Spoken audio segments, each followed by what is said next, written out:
Hello everyone, ये आपका जो है सेकंड पेपर जो जूलॉजी का आता है आपके लखनऊ विश्वविद्यालय में, बायोसिस्टमेटिक्स एंड इवोल्यूशनरी बायोलॉजी। ठीक है, उसके आज मैं इंपॉर्टेंट क्वेश्चन, ठीक है, जो भी इंपॉर्टेंट क्वेश्चन है वो कराऊंगी। 4 यूनिट होते हैं, ठीक है, आपके इसमें भी कितने हैं, 4 यूनिट है। फर्स्ट पेपर में भी आपका 4 यूनिट था और जो नॉन कोऑर्डिनेट्स वाला आपका जो फर्स्ट पेपर आता है उसमें भी 4 यूनिट था, इसमें भी 4 यूनिट है। दोनों यूनिट मिला के 8 यूनिट होता है। ये आपका सेकंड पेपर है, वो आपका फर्स्ट पेपर था। ठीक है, उसमें मैंने केवल और केवल इंपॉर्टेंट टॉपिक कवर कराए थे। दैट इज वाई जो है आज मैं आपकी जो ये पेपर है zoology second paper biosystematics and evolutionary biology, इसके मैं इंपॉर्टेंट क्वेश्चंस भी कराऊंगी, उसके साथ साथ आपको आंसर्स भी बताऊंगी। ठीक है, इस अभी अगली जो आपकी जो पिछली वीडियो आई थी उसमें मैंने इंपॉर्टेंट टॉपिक कवर कराया था, केवल कुछ क्वेश्चंस को डिस्कस कराया था। स्पेशली वो क्वेश्चंस ही थे, सारे इंपॉर्टेंट क्वेश्चन थे। आज भी मैं इंपॉर्टेंट क्वेश्चन सारे कराऊंगी अलॉन्ग विद देयर आंसर्स। तो आप लोग जो है पहले ये जान लीजिए कि आपके जो 4 यूनिट्स हैं उसमें मोस्ट इंपॉर्टेंट कॉन्सेप्ट कौन कौन से आपको पढ़ने हैं। आप खुद से भी ये कॉन्सेप्ट को जानना आपको चाहिए कि भाई आपको पढ़ना क्या क्या है। जैसे आपके फर्स्ट यूनिट का सबसे इंपॉर्टेंट कॉन्सेप्ट क्या है, सबसे पहला यूनिट का आपका नाम क्या है, इंट्रोडक्शन टू बायोसिस्टमेटिक्स एंड टेक्सोनॉमी। ठीक है, पहला जो यूनिट है ये आपके चैप्टर का उसका क्या नाम है, इंट्रोडक्शन टू बायोसिस्टमेटिक्स और टेक्सोनॉमी। उसके बाद इसमें अब आपको इंपॉर्टेंट टॉपिक कौन कौन से कवर करने हैं। पहले तो डेफिनेशन क्या होता है बायोसिस्टमेटिक्स का, टेक्सोनॉमी का। ठीक है, दोनों अलग अलग डेफिनेशंस होते हैं। अभी ये हम लोग जब क्वेश्चंस डिस्कस करेंगे अलॉन्ग विद देयर आंसर्स मैं सब कुछ बताने वाली हूँ। इसके बाद बेसिक कॉन्सेप्ट क्या होता है इसका, उसके साथ इंपॉर्टेंट क्यों है टेक्सोनॉमी, इंपॉर्टेंट क्यों है बायोसिस्टमेटिक्स, दोनों अलग अलग चीजें हैं, दोनों की इंपॉर्टेंस भी अलग अलग है। अब टाइप ऑफ टेक्सोनॉमी दूसरा टॉपिक है, ये पहला आपका मोस्ट इंपॉर्टेंट टॉपिक था। ठीक है, दूसरा इंपॉर्टेंट टॉपिक जो है आपका क्या है, type of taxonomy, alpha beta gamma, इसमें टेक्सोनॉमीज आते हैं और भी जो है टेक्सोनॉमी का क्लासिफिकेशन किया गया है। ठीक है, तो इसमें जितने भी टेक्सोनॉमी के टाइप है उसको हम लोग डिस्कस करेंगे। तीसरा जो मोस्ट इंपॉर्टेंट टॉपिक आता है ICZN, ये आप लोग जानते होंगे 11th और 12th में बहुत बार आप लोगों ने पढ़ा हुआ है, international code of zoological nomenclature. मतलब कि एनिमल, जूलॉजी मतलब एनिमल्स की जितने भी नेमिंग की जाती है। ठीक है, कैरोलस लिनियस ने जो आपके बायनोमियल नॉमेनक्लेचर सिस्टम दिया था कि एक स्पीसीज का 2 नाम रहेगा, एक उसके जीनस और एक स्पीसीज नेम रहेगा, किसी भी एनिमल का 2 जो है नाम दिया जाता है। ठीक है, वो आपके इसी कोड या कह लीजिए इन्हीं के रूल के अकॉर्डिंग बनता है। तो ये आपके जो है बहुत इंपॉर्टेंट एक टॉपिक में इंक्लूड होता है कि क्या क्या रूल दिए गए थे। ठीक है, कब ये बना था, इसकी हिस्ट्री, फिर इसमें कैसे कैसे कैसे एडिटिंग हुई इसके कोड्स में। ठीक है, तो ये सारी चीजें आपको जाननी है। अब फोर्थ आपका जो मोस्ट इंपॉर्टेंट टॉपिक है कि टेक्सोनॉमिक हायरार्की क्या होता है, जिसमें आप लोग बात करते हैं किससे, किंगडम, फाइलम। ये आपको पता है कि टेक्सोनॉमिक हायरार्की में क्या होता है, किंगडम, फाइलम। ठीक है, ये सारी चीजें आपकी आती है, क्लास। ठीक है,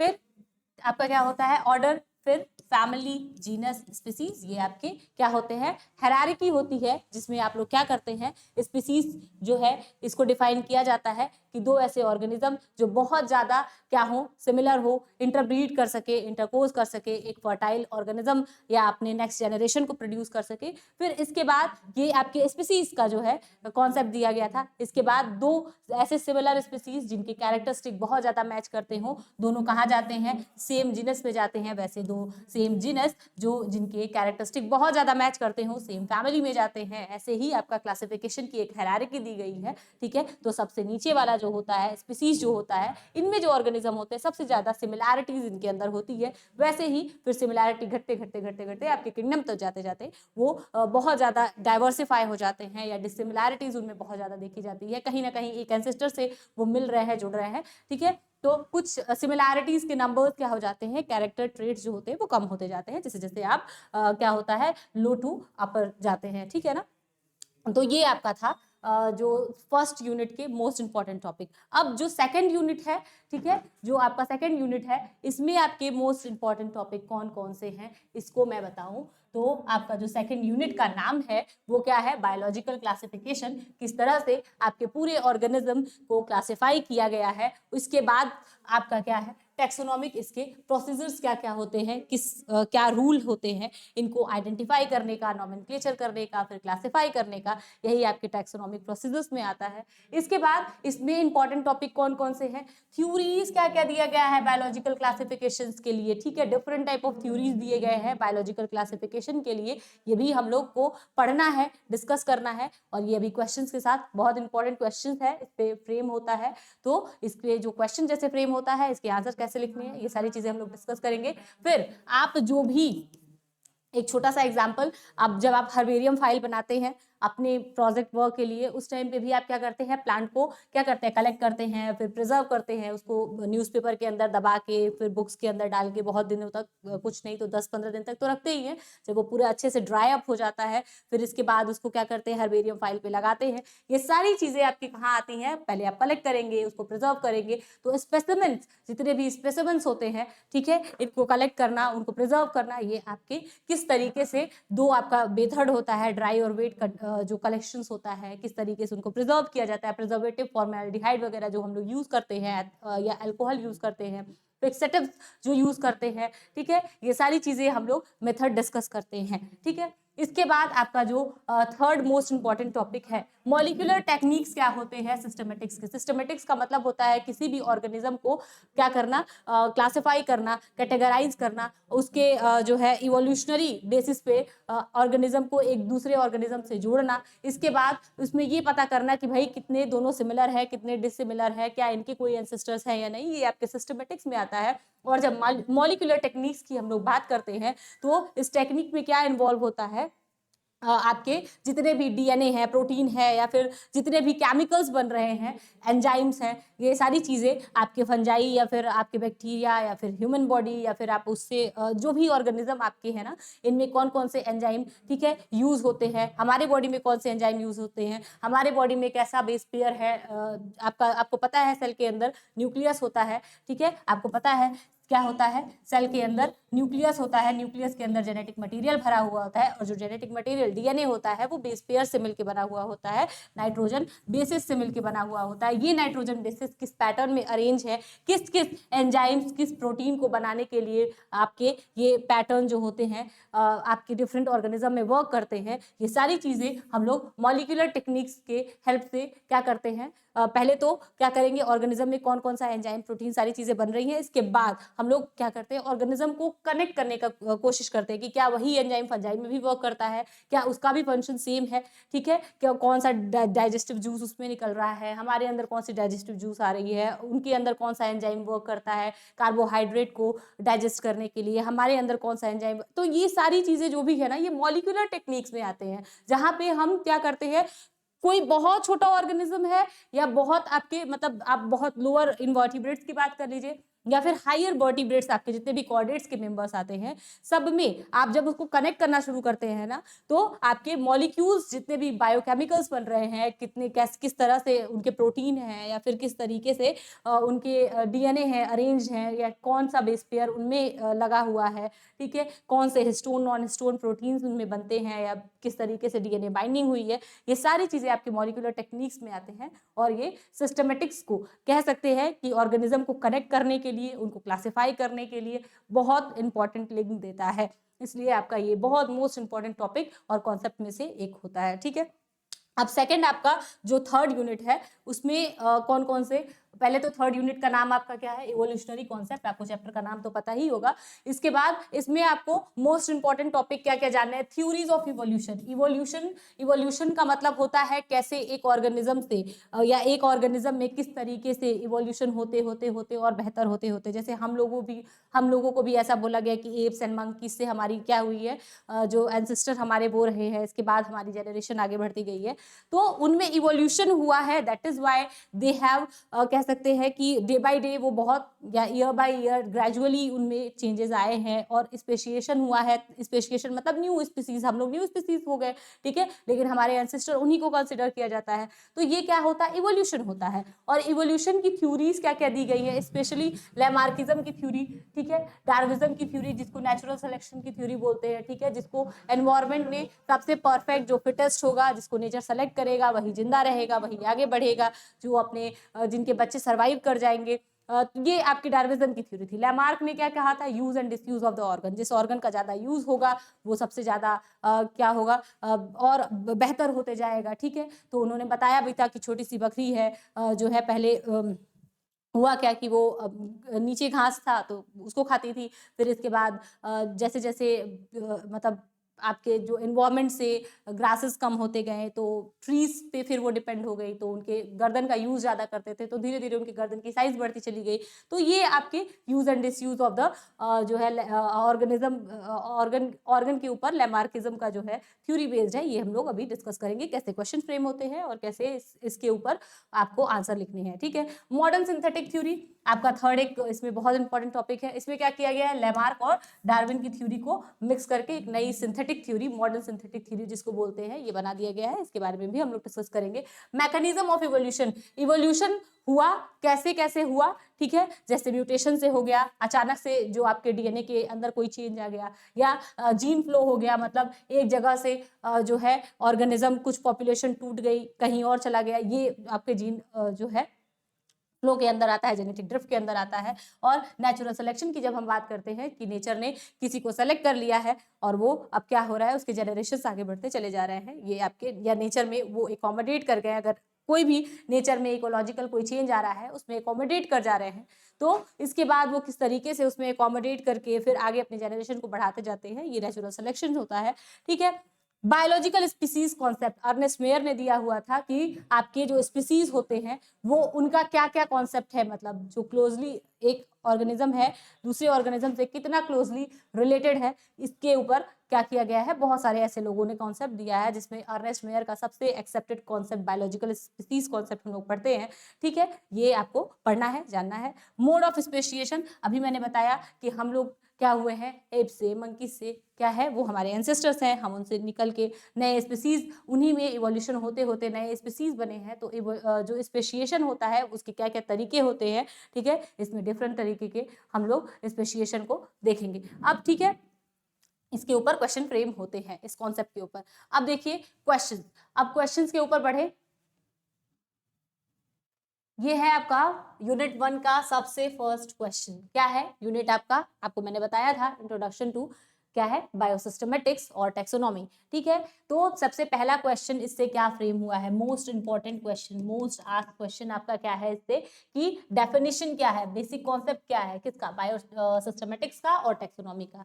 तो बायोसिस्टमेटिक्स क्या होता है, अब मैं आपको बताना शुरू करूं बायोसिस्टमेटिक्स क्या होता है। मान के चलिए कोई आपने नया ऑर्गेनिज्म देखा कहीं भी किसी जगह पे, ठीक है।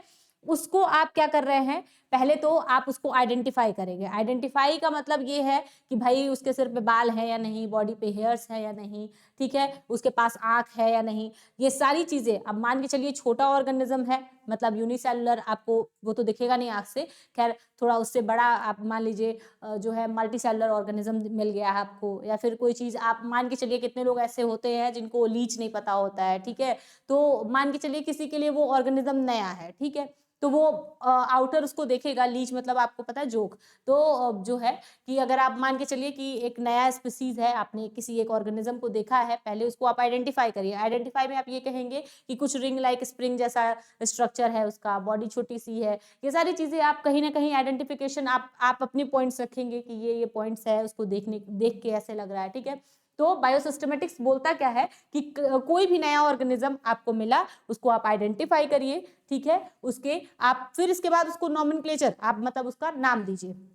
दूसरी चीज क्या बोलता है कि आप उसको नाम दीजिए, और तीसरी चीज आप क्या करिए, उसको क्लासिफाई करिए, ठीक है। ये आपका कहता है बायोसिस्टमेटिक्स। वहीं टेक्सोनॉमी का कॉन्सेप्ट क्या कहता है, टेक्सोनॉमी का कॉन्सेप्ट क्या कहता है कि इवोल्यूशन से आप क्या करिए, इवोल्यूशन से आप जोड़ के, ठीक है, टेक्सोनॉमी में आप क्या करते हैं, इवोल्यूशन से जोड़ के आप डिफरेंट रैंकिंग में ऑर्गेनिज्म को रखिए, ठीक है। ये आपकी टेक्सोनॉमी कहती है। इसके बाद आपके दो कॉन्सेप्ट आते हैं, एक तो बायोसिस्टमेटिक्स का जहां पे आप क्या करते हैं, ऑर्गेनिज्म को आइडेंटिफाई करते हैं, ठीक है। इसके बाद उसका नॉमेनक्लेचर करते हैं, उसके फीचर्स को देखते हैं, ठीक है। इसके बाद आप क्या करते हैं, और यहाँ पे बायोसिस्टमेटिक्स में एक चीज ये भी इंक्लूड होता है कि आप फाइलोजेनेटिकली या इवोल्यूशनरी बेसिस पे भी ऑर्गेनिज्म को क्या करते हैं, दूसरे ऑर्गेनिज्म से कनेक्ट कर करके उसको आइडेंटिफाई करते हैं, ठीक है। तो आइडेंटिफिकेशन आप केवल अपने बेसिस पे तो कर ही रहे हैं, आपसे इवोल्यूशन के बेसिस पे, फाइलोजेनेटिक बेसिस पे आपको कनेक्ट करना, ये भी बायोसिस्टमेटिक्स के अंदर आता है। इसके बाद जब टेक्सोनॉमी की बात करते हैं तो एक हायरार्की में रखना, और आपको पता है ये हायरार्की मैंने अभी आपके फर्स्ट जो है यहाँ पे एक्सप्लेन किया हुआ था कि हायरार्की क्या होती है, आपकी किंगडम, ठीक है, डिवीजन, ये आपका किंगडम, फाइलम, फिर क्लास, ये ऑर्डर, फैमिली, जीनस, स्पीसीज, ये आपके क्या होते हैं, डिफरेंट टेक्सोन होते हैं, जिसके अंदर आप क्या करते हैं, स्पीसीज को प्लेस करना शुरू करते हैं कि दो ऑर्गेनिज्म कितने सिमिलर है, इसके बाद दो स्पीसीज कितने सिमिलर है, उनको एक ग्रुप में, फिर दो जीनस कितने सिमिलर है, फिर इसके बाद दो फैमिलीज कितनी सिमिलर है ऑर्गेनिज्म के, ठीक है। इसके बाद ये आपके क्या होते हैं, एक एक जो कैटेगरी है, एक एक जो कैटेगरी है, इसको तो कैटेगरी बोलते हैं, दूसरी चीज इसी को क्या बोलते हैं, टेक्सोन बोलते हैं, ठीक है। और इन्हीं को एक हायरार्किकल, आपके मतलब हायरार्की मतलब होता ही है कि आप कहीं से क्या कर रहे हैं, टॉप से बॉटम या बॉटम से टॉप किसी भी ऑर्गेनिज्म को प्लेस कर रहे हैं on the basis of similarities and dissimilarities, ठीक है। इसी को क्या बोलते हैं, टेक्सोनॉमी बोलते हैं। तो आप हायरार्की के बेसिस पे ऑर्गेनिज्म को प्लेस कर रहे हैं एक किसमें, एक प्रॉपर सिस्टम में, ठीक है। तो ये आपके क्या है, एक एक टेक्सॉन में आप प्लेस करते हैं ऑर्गेनिज्म को, ठीक है, कितने वो कनेक्टेड है, इंटरकनेक्टेड है एक दूसरे ऑर्गेनिज्म से, ठीक है। और सिस्टम में वहीं आपके बायोसिस्टमेटिक्स में आपने ऑर्गेनिज्म को पहचाना, उसको आइडेंटिफाई किया पहले, इसके बाद उनका नॉमेनक्लेचर किया, इसके बाद उनके फीचर्स को डिफाइन किया, किसके बेसिस पे आपने इवोल्यूशन कैसे कैसे कैसे हुआ होगा, या फिर किस ऑर्गेनिज्म से ज्यादा मिल रहे हैं, मैच कर रहे हैं, ठीक है। तो ये बायोसिस्टमेटिक्स के अंदर आता है। वहीं टेक्सोनॉमी में आप इसी बायोसिस्टमेटिक्स का यूज करते हुए, जो सेट ऑफ रूल्स है, इनका यूज करते हुए आप क्या कर रहे हैं, ऑर्गेनिज्म को एक कैटेगरी में रख रहे हैं, ये आपका टेक्सोनॉमी के अंदर आता है, ठीक है। जब क्वेश्चन फ्रेम होता है यहाँ पे, जब आपका पहला क्वेश्चन फ्रेम हुआ है कि बेसिक कॉन्सेप्ट क्या है बायोसिस्टमेटिक्स का, तो आप क्या बोलेंगे कि भाई अब देखिए क्या है, जो भी बायोलॉजिकल सिस्टमेटिक्स होते हैं, या फिर बायोलॉजी मतलब जितने भी लिविंग ऑर्गेनिज्म है उनको एक सिस्टम में रखना, कैसे उसको स्टडी करना, क्लासिफाई करना लिविंग थिंग्स को, ठीक है। या सिस्टमेटिक्स आपका क्या होता है, ग्रुपिंग करना, किसमें, ऑर्गेनिज्म को किसके, ऑन द बेसिस ऑफ आपके जो भी रूल्स बनाए गए हैं सिस्टम में रखने के लिए ऑर्गेनिज्म को। और रूल्स कैसे बनाए जाएंगे भाई, आप क्या करेंगे, कनेक्ट करेंगे with the help of their features, ठीक है। तो आप फीचर्स के हेल्प से उनको क्या करते हैं, कनेक्ट करते हैं, कितने दो ऑर्गेनिज्म कनेक्टेड है नहीं है, ये आपकी बात होती है। और इसी को जब बायोसिस्टमेटिक्स को डिफाइन करते हैं तो define as taxonomy of organism, या फिर आपके जो पॉपुलेशन है, ठीक है, लिविंग जितने भी पॉपुलेशंस हैं, ठीक है, इनको क्या करना, आइडेंटिफाई करना, इनको नॉमेनक्लेचर करना, ये सारी चीजें आपकी बायोसिस्टमेटिक्स के अंदर आती हैं। और उनको इवोल्यूशनरी बायोलॉजी से मतलब कह सकते हैं इवोल्यूशन पे कैसे वो एक दूसरे से कनेक्टेड हैं, किस तरीके से, किस एंसेस्टर से, उनके परदादा कौन रहे होंगे, उनके सब उससे ऊपर कौन रहा होगा, ठीक है, ये सारी चीजें। और इसके बाद उनके फिर वंशज कौन कौन से रहे होंगे, ये सारी चीजें कनेक्ट करना आपके सिस्टमेटिक्स के अंदर आता है। यही रूल बनाता है कि कौन सा ऑर्गेनिज्म कितने किससे इंटरकनेक्टेड होगा, कितना, ठीक है। इसके बाद आपका ये जो है एक चीज बहुत इंपॉर्टेंट है कि, ठीक है, तो आपका ये जो वर्ड है सिस्टमेटिक्स, ये किससे डिराइव हुआ है, एक लैटिन ग्रीक वर्ड से जिसका नाम है सिस्टेमा। देखिए लैटिन ग्रीक वर्ड ऐसा आपका जो है कहते हैं लैंग्वेज होता है लैटिन, या आपका लैंग्वेज ऐसा होता है जिसको बोलते हैं डेड लैंग्वेज। और डेड लैंग्वेज क्या होती है, जिसको क्या होता है हम लोग अब यूज में नहीं लाते हैं, इसीलिए इनको डेड बोला जाता है। ऐसा नहीं कि लैंग्वेज मर गया है, बस ये यूज में नहीं है या फिर ये बोला चला नहीं जाता है। ये लैंग्वेज मतलब आपके आम बोलचाल की जो भी कॉन्वर्सेशन होती है उसमें हम लोग यूज नहीं करते हैं। दैट इज वाई जिस चीज का आप यूज नहीं करेंगे उसको बर्बाद नहीं कर पाएंगे। तो इस लैंग्वेज का यूज नहीं किया जाता है, तो इस लैंग्वेज में कोई मॉडिफिकेशन, कोई बर्बादी नहीं होती है। तो एक बार अगर कोई लैटिन आपने वर्ड यूज कर लिया है किसी मतलब किसी भी चीज को आइडेंटिफाई करने के लिए या फिर किसी ऑर्गेनिज्म का नाम रखने के लिए, ठीक है, तो होता क्या है कि अब वो नाम जो है कभी कोई चेंज नहीं करेगा, ठीक है। वो नाम जो भी है वो अब हमेशा के लिए रह जाएगा। ठीक है, तो लैटिन का मतलब ही होता है डेड लैंग्वेज, जिसको अब आम बोलचाल की भाषा में यूज नहीं किया जाता है। ठीक है, यहाँ से जब शब्दों का चयन हम लोग करते हैं किसी ऑर्गेनिज्म को नेमिंग करने के लिए, ठीक है, तो होता क्या है कि उस ऑर्गेनिज्म का नाम बार बार नहीं बदला जाता है। ऐसे ही नेम क्या किए जाते हैं, इंटरनेशनल नेम दिए जाते हैं। और जब ICZN की बात हम लोग करते हैं कि जो आपके international code of zoological nomenclature है या बॉटनिकल नॉमेनक्लेचर है, जहाँ पे आपके एनिमल्स और प्लांट्स को नेमिंग की जाती है, तो इसी आपके लैटिन वर्ड्स का यूज करके किया जाता है, ताकि उनके नाम को बार बार आप इंटरनेशनल, एक बार नाम पड़ गया, अब आप जगह जगह जो भी नाम रहा हो या जो भी उसको बुलाते हो, किसी भी चीज को, आम को कहीं कुछ और बुलाते होंगे, उसी मतलब फल को कोई किसी और देश में कुछ और बोलते होंगे, लेकिन इंटरनेशनली एक नाम आपके लैटिन वर्ड से उनको आइडेंटिफाई कर दिया गया है। अब इस नाम से अब जो है उनको क्या किया जाएगा, पूरी दुनिया में जाना जाएगा। ठीक है, जैसे हमारा ही ह्यूमंस का जो स्पीसीज है होमोसेपियंस बोलते हैं, तो आप होमोसेपियंस लैटिन वर्ड से लेके कह सकते हैं बना हुआ है। तो होता क्या है कि अब इसको इंटरनेशनली हम लोग जानते हैं, जब भी होमोसेपियंस की बात की जाएगी तो मतलब ह्यूमंस की ही बात की जा रही है। ठीक है, तो इस तरीके से आपके जो है लैटिन वर्ड का यूज करने का या फिर लैटिन लैंग्वेज यूज करने का ये फायदा होता है। और सिस्टमेटिक्स जो है आपका वर्ड यहीं से डिराइव हुआ है, कहाँ से, सिस्टेमा से, एक लैटिन वर्ड है। ठीक है, और अब चलिए आगे बढ़ते हैं कि बेसिक कॉन्सेप्ट ऑफ, अच्छा ये तो आपको कॉन्सेप्ट समझ में आ गया, लैंग्वेज आप खुद पढ़िएगा, ये PPT आपके लिए है। डेफिनेशन ऑफ सिस्टमेटिक्स फिर यही है कि जो सिस्टमेटिक की डेफिनेशन बहुत लोगों ने अपने अपने कॉन्सेप्ट दिए थे। ठीक है, ये स्टेटमेंट है, वी कांट चेंज इट। तो होता क्या है कि स्टेटमेंट हमें जानना है, सबका जो कॉन्सेप्ट है ना, जितने भी ये लोग कॉन्सेप्ट दिए, चाहे फिर वो ब्लैकवेल्डर है, बाइडन है, या जो भी आपके सिम्पसन है, इन जितने लोगों ने अपने कॉन्सेप्ट दिए ना, they are totally very very similar. ठीक है, बहुत ज्यादा सिमिलर है, लेकिन होता क्या है कि इन्होंने स्टेटमेंट दे रखा है जिसको चेंज किया नहीं जा सकता है। तो आपको स्टेटमेंट कहीं ना कहीं अपने दिमाग में रखना होता है। आपको कम से कम 2 4 5 साइंटिस्ट का नाम याद रखना पड़ेगा, जिन्होंने, या जो थिंकर्स थे, फिलोसोफर्स थे, जिन्होंने अपने अपने स्टेटमेंट देके चले गए हैं आपके बायोसिस्टमेटिक्स पे। ठीक है, या सिस्टमेटिक्स पे, उनके स्टेटमेंट को आपको एज सच लिखना होता है। ठीक है, जैसे मान के चलिए अब ब्लैकवेल्डर और बाइडन ने क्या बोला कि कॉन्सेप्ट तो समझ में आ गया ना आपको, concept is not different at all, बस आपको करना क्या है कि स्टेटमेंट के कुछ पॉइंट याद रखने हैं। ठीक है, सबने एक ही बात बोली है, बस बोलने का तरीका अलग अलग है। ठीक है, अब होता क्या है, ये लोग क्या बोले हैं, systematic is entire field of dealing with क्या काइंड ऑफ एनिमल, और उसके डिस्टिंक्शंस के बारे में, कहाँ पाया गया, फिर उनको क्लासिफाई कर दो और इवोल्यूशन के बेसिस पे उनको जोड़ दो। ये चीज मैंने बताया कि भाई उनको कहाँ पाया गया, किस हैबिटेट में पाया गया, उसके पूरे एनिमल के बारे में, कौन से काइंड का एनिमल है, किस तरीके का एनिमल है, कहाँ पाया गया, फिर उसको क्लासिफाई कर दो। और इवोल्यूशन कैसे क्लासिफाई करेंगे, इवोल्यूशन के बेसिस पे क्लासिफाई करेंगे, यही तो होता है बायोसिस्टमेटिक्स। इसके बाद वहीं सिम्पसन ने क्या बोला, इन्होंने भी सेम यही बोला कि scientific study which deals with the kind diversity of the organism. ठीक है, और इनके रिलेशनशिप कैसे होते हैं, इनके जो भी एंसेस्टर्स है या फिर जो भी ऑर्गेनिज्म इनसे मिल रहे हैं, मैच कर रहे हैं, उनमें सिमिलैरिटी और डिसिमिलैरिटी कितनी है। अब नेक्स्ट क्या है कि अब देखो, अकॉर्डिंग टू ब्लैकवेल्डर्स सिस्टमेटिक्स क्या होता है, सेम सिस्टमेटिक्स क्या होता है, science which include both taxonomy, taxonomy का मतलब आपके क्या होते हैं कि आप उनके एक एक टेक्सॉन को देख रहे हैं। ठीक है, कि किस टेक्सॉन में रखा गया है, उनको कितनी सिमिलैरिटी और डिसिमिलैरिटी है, और उनके क्लासिफिकेशंस को देखते हैं, हायरार्की को देखते हैं।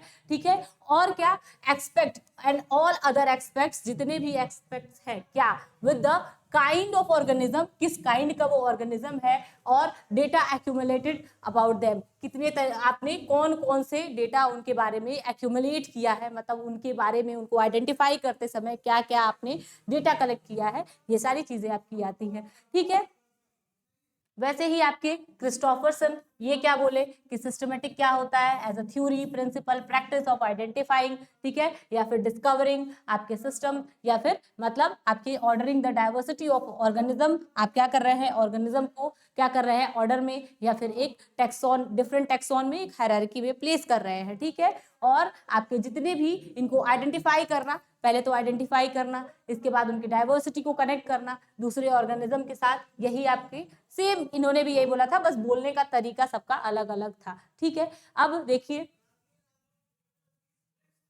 नेक्स्ट, अच्छा आपकी जो नेक्स्ट है फिलोसोफर, इन्होंने क्या बोला था, सेम इन्होंने भी यही बोला था कि सिस्टमेटिक्स क्या होता है, फिलोसफी, फिलोसफी मतलब कह सकते हैं थिंकिंग, ठीक है, किसका, कि ऑर्गेनाइजेशन मतलब आपके जो भी ऑर्गेनिज्म है उनका नेचर कैसा होता है, मतलब आप ये खुद पता लगाएंगे कि आपको जो ऑर्गेनिज्म मिला है उसका कैसा नेचर है, ठीक है, उसको फिर क्या करना, उसके मॉलिक्यूलर बेसिस पे या इवोल्यूशनरी बेसिस पे, ठीक है, उसको क्या करना, देखना कि किससे कनेक्ट हो रहा है, किससे ज्यादा सिमिलर है, किससे नहीं सिमिलर है, और इसके बाद उसको क्लासिफाई करना, ठीक है आपके, और एक आपके फिर हायरार्किकल एंड जो है रिजल्ट आपका होता है कि आप एक हायरार्की में उसको क्या करें, प्लेस कर दे, यही आपके जो होते हैं सिस्टमेटिक्स का रूल होता है, ठीक है। नेक्स्ट आपके आता है कि काइंड ऑफ सिस्टमेटिक्स, सिस्टमेटिक के कितने काइंड होते हैं, ये आपका मोस्ट रिपीटेड टॉपिक है कि भाई सिस्टमेटिक कितने तरीके का होता है,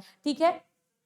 इसमें आपके क्या आते हैं, सिस्टमेटिक को आपके दो जो है क्लासिफिकेशंस किया गया है, एक तो टैक्सोनॉमिक है, ठीक है, एक क्या होता है टैक्सोनॉमिक होता है, दूसरा क्या होता है फाइलोजेनेटिक। फाइलोजेनेटिक का मतलब होता है इवोल्यूशनरी, और वहीं टैक्सोनॉमी का मतलब होता है कि जहां आप ऑर्गेनिज्म को बाहरी तौर से, या फिर ये कह लीजिए कि ऑर्गेनिज्म, दो ऑर्गेनिज्म कितने सिमिलर है, कितने उनके ट्रेट्स मैच कर रहे हैं और कितने नहीं कर रहे हैं, उनके बेसिस पे आप दो ऑर्गेनिज्म को कनेक्ट कर रहे हैं। और जब भी इवोल्यूशन की बात आती है या फाइलोजेनेटिक की बात आती है, इवोल्यूशन में आप उनके एंसेस्टर्स को देखते हैं कि किस एंसेस्टर से आपका कौन सा ऑर्गेनिज्म ज्यादा मैच कर रहा है, किसकी कैरेक्टरिस्टिक, कहाँ से वो ऑर्गेनिज्म निकल के आए होंगे, ठीक है, ठीक है, ये सारी चीजें आपके फाइलोजेनेटिक में आ जाते हैं। और टैक्सोनॉमी की जब हम बात करते हैं तो आप दो ऑर्गेनिज्म को उनके मतलब जैसे ह्यूमंस है, इनको भी आप मैं हूं या फिर आप हैं, ठीक है, हम दोनों में कितनी सिमिलैरिटी और डिसिमिलैरिटी है, हम ट्रेड से अपने देख के, ट्रेड मतलब कैरेक्टर से अपने देख के हम लोग पता कर सकते हैं कि भाई हम कितने सिमिलर है एक दूसरे से, क्या तो ह्यूमन जैसा बिहेव कर रहा है तो हम लोग कहते हैं हाँ भाई ये भी ह्यूमन है,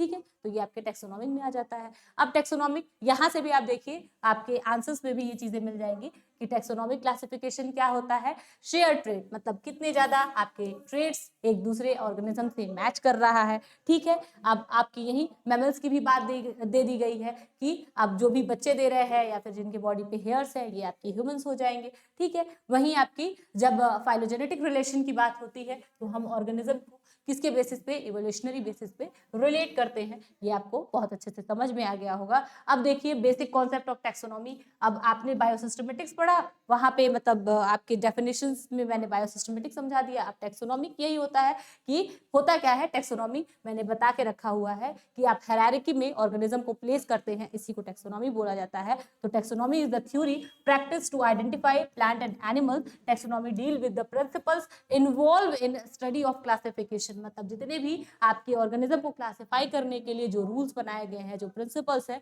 उनको पढ़ना, उनको जानना, फिर ऑर्गेनिज्म को क्या करना, क्लासिफाई करना, यही आपका क्या होता है। अच्छा, it is the functional side which deal with identification, nomenclature, classification, ठीक है, different kind of organism overall the world, मतलब पूरी दुनिया में जितने ऑर्गेनिज्म हैं अब उनको क्या करना कि आप अरेंज करना। टैक्सोनॉमी का मतलब ही होता है अरेंजमेंट करना, और नॉमी का मतलब होता है लॉज के अकॉर्डिंग अरेंज करना। ऐसा नहीं है कि आपके बिना किसी मतलब और छोड़ के आप ऑर्गेनिज्म को किसी भी क्लासिफिकेशन या कैटेगरी में रख दे रहे हैं, ये आपका टैक्सोनॉमी नहीं कहता है, ठीक है। आपको टैक्सोनॉमी के लिए कुछ बेसिक रूल दिए गए हैं जिसके बेसिस पे आप लोग ऑर्गेनिज्म को कैटेगराइज करते हैं, किसी एक कैटेगरी में रखते हैं, ठीक है। और बायोसिस्टमेटिक्स से प्लीज आप लोग इसमें थोड़ा सा बस माइन्यूट डिफरेंस है कि टैक्सोनॉमी का मतलब होता है ऑर्गेनिज्म को एक कैटेगरी में प्लेस करना, और किसके बेसिस पे, बायोसिस्टमेटिक्स में जितने रूल बनाए गए हैं उनके बेसिस पे ऑर्गेनिज्म को क्या करना, प्लेस करना। ये आपका होता है दो डिफरेंट आपके एक कॉन्सेप्ट्स हैं, ठीक है। तो आपको दोनों को एक में मिक्स नहीं करना है, ठीक है, थोड़ा सा अलग है। जब टैक्सोनॉमी की बात करते हैं तो बस आप अरेंजमेंट की बात करते हैं on the basis of laws, और लॉज कौन बनाया है, आपके जितने भी लॉज हैं, बायोसिस्टमेटिक्स आपका लॉज देता है, वहां पे आप जो भी रूल नियम बनाया गया है, सेट ऑफ रूल, इसको बोला जाता है बायोसिस्टमेटिक्स, ठीक है ना। दोनों को आप लोग जो है मिक्स मत करिएगा। डेफिनेशन ऑफ टैक्सोनॉमी, ये सारी चीजें आप लोग प्लीज देखिएगा, ठीक है। वैसे ही जैसे डिफरेंट एस्पेक्ट्स दिए गए थे, आपके सिस्टमेटिक्स को क्या करने के लिए फिलॉसफी आपकी दी गई है बहुत लोगों के थ्रू, अभी आप लोगों ने देखा है। उसी तरीके से टैक्सोनॉमी को भी जब इनके लिए भी बहुत सारे स्टेटमेंट्स दिए गए थे, जैसे कि मैसॉन ने अपना स्टेटमेंट दिया, फिर हैरिसन ने अपना स्टेटमेंट दिया, सारे लोग एक ही बात कहे हैं लेकिन है स्टेटमेंट, तो आपको थोड़ा बहुत समझना पड़ेगा कि होता क्या है टैक्सोनॉमी। इन्होंने यही बोला था कि भाई आप किसी ऑर्गेनिज्म के बारे में पता करिए, उसके फैक्ट्स बनाइए, ठीक है, और इसके बाद उसके इंटर रिलेशनशिप को पता करके उनको एक टैक्सोन या कैटेगरी में एक्सप्रेस करना शुरू करिए, या फिर आपको डिफरेंट उनके कैटेगरीज में कैटेगराइजेशन करना शुरू करिए, कैटेगरी में लिंक अप करके रखना शुरू करिए, ठीक है। वैसे ही हैरिसन ने भी यही बोला कि स्टडी ऑफ प्रिंसिपल टैक्सोनॉमी क्या होती है कि आप सारे प्रिंसिपल को जानते हैं, प्रैक्टिस करते हैं क्लासिफिकेशन के लिए इन अ पर्टिकुलर मेथड, ठीक है, और क्या करते हैं एक एंड रिजल्ट क्या होता है कि आप बायोलॉजिकली क्या करें, आप किसी ऑर्गेनिज्म को क्लासिफाई करके एक हायरार्की में रख दें, उसके कितने इंटर रिलेशंस कह सकते हैं कि कितने वो एक दूसरे ऑर्गेनिज्म से कितना कनेक्ट कर रहे हैं, कितना नहीं कर रहे हैं, आपकी हायरार्की में रखते ही मतलब ये चीजें क्लियर हो जाएंगी कि भाई एक स्पीसीज में रखा गया है, ठीक है, तो वो जो ऑर्गेनिज्म एक स्पीसीज वाले होंगे उनमें सबसे ज्यादा सिमिलैरिटी होगी, जीनस से थोड़ा सा क्या होंगे वो डिसिमिलर होंगे, फैमिली से और डिसिमिलर होंगे, ये आपके क्या होते हैं डिफरेंट ऑर्गेनिज्म को क्लासिफाई करने का तरीका होता है। फिर देखिए यहाँ पे सिम्पसन फिर आ गए हैं, इनको और जो है इन्होंने भी यही कहा कि आप क्या करिए क्लासिफाई करिए ऑर्गेनिज्म को, यही आपका क्या होता है प्रिंसिपल के बेसिस पे, ठीक है, बायोसिस्टमेटिक्स के जो प्रिंसिपल बनाए गए हैं उनके बेसिस पे आप ऑर्गेनिज्म को क्लासिफाई करिए। फिर आपके जो हेवुड्स थे इन्होंने भी यही कहा अरेंज करिए भाई आप ऑर्गेनिज्म को, ठीक है, और इन्फॉर्मेशन के बेसिस पे यही होता है आपका जो डिफरेंट आपके एक्सपेक्ट्स दिए गए हैं।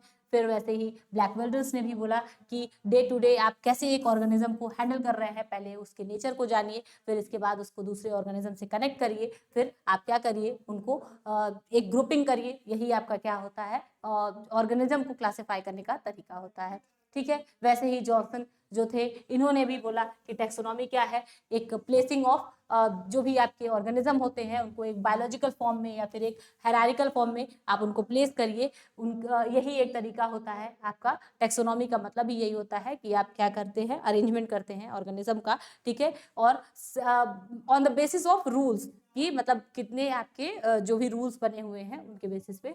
और वैसे ही क्रिस्टोफन्स ने भी क्या बोला कि ये भी एक जो टैक्सोनॉमी है एक प्रैक्टिस होता है रीऑर्गेनाइजिंग नेमिंग ऑर्डरिंग इन अ टैक्सा, ठीक है, ऑर्गेनिज्म को एक टैक्सा में आप रख रहे हैं।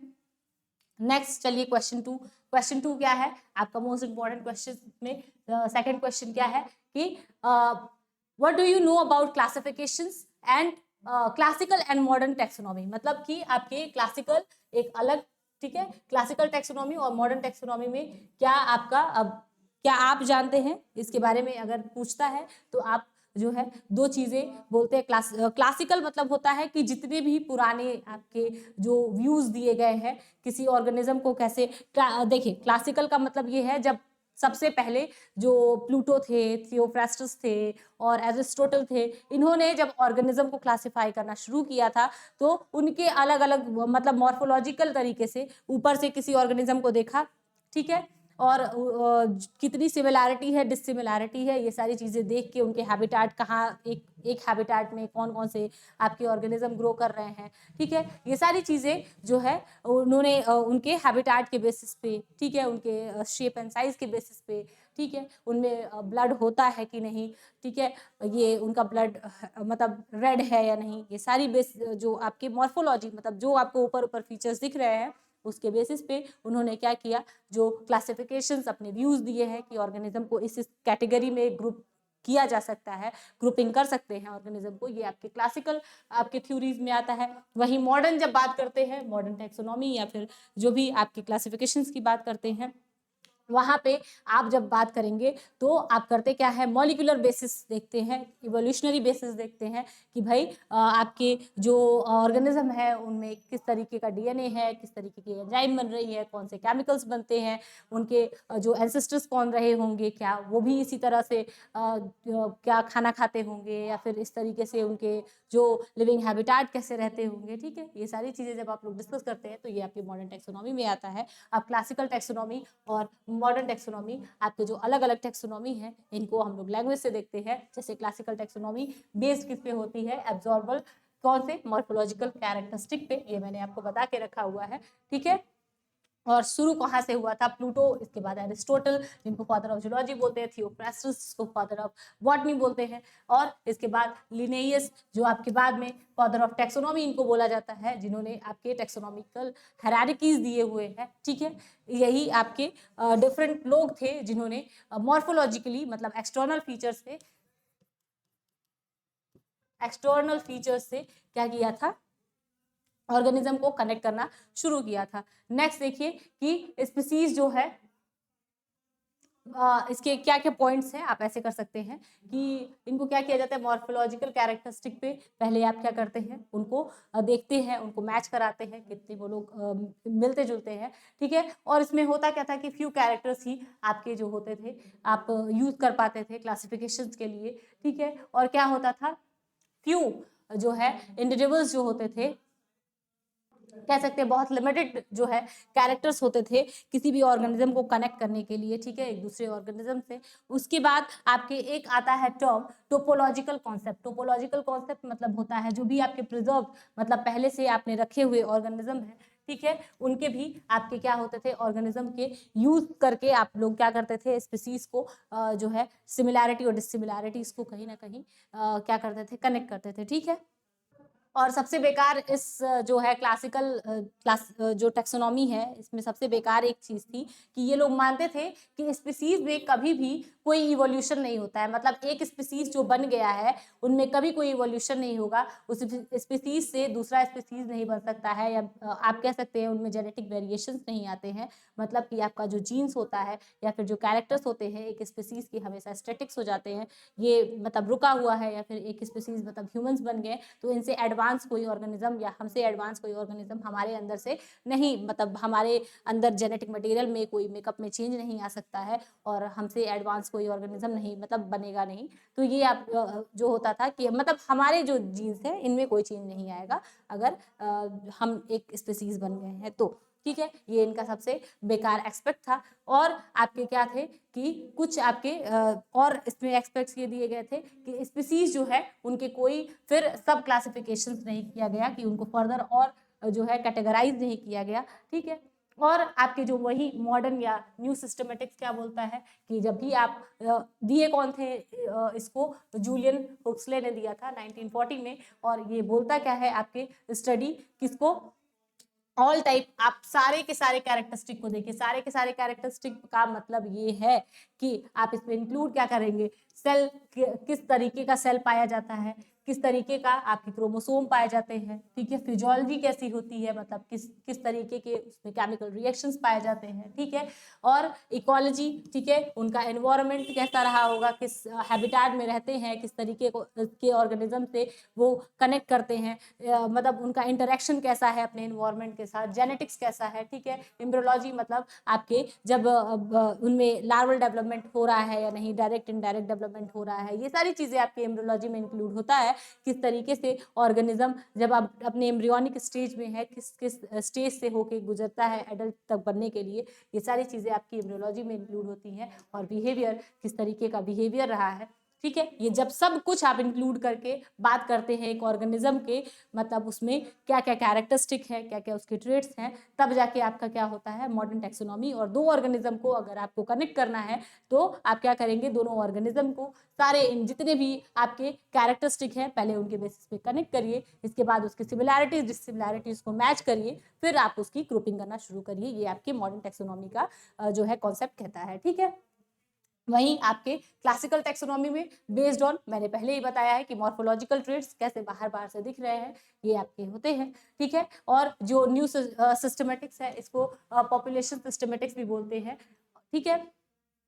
ये सारी चीजें आपकी और इसको बायोसिस्टमेटिक्स भी बोलते हैं, ठीक है। बायोसिस्टमेटिक्स का मतलब यही होता है कि इवोल्यूशनरी रिलेशनशिप में मतलब ऑर्गेनिज्म एक दूसरे से इवोल्यूशन में, मतलब एक एंसेस्टर हो सकता है दो ऑर्गेनिज्म को जिसको आप कनेक्ट करना चाह रहे हो, उनके कहीं ना कहीं एंसेस्टर सिमिलर निकल आए, ये सारी चीजें आपकी क्या with the help of modern taxonomy आप क्या कर सकते हैं, ऑर्गेनिज्म को कनेक्ट कर सकते हैं।